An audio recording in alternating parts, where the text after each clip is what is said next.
গানের রয়্যালটি সংগ্রহে বিশ্বজুড়ে World Intellectual Property Organization Indian Performing Rights Society কিভাবে কাজ করে তা নিয়ে পরামর্শ পেলেন ঢাকার শিল্পী, বিভিন্ন টেলিভিশন, রেডিও স্টেশন ও গানের প্ল্যাটফর্মের প্রতিনিধিরা।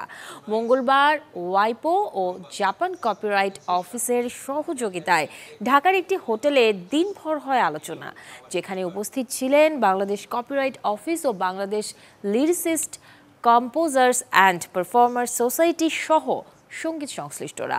অনুষ্ঠানে আলোচনা হয় কপিরাইটের নানা দিক নিয়ে, বৈশ্বিক প্রেক্ষাপট ও বাংলাদেশের কপিরাইট নিয়েও হয় আলোচনা।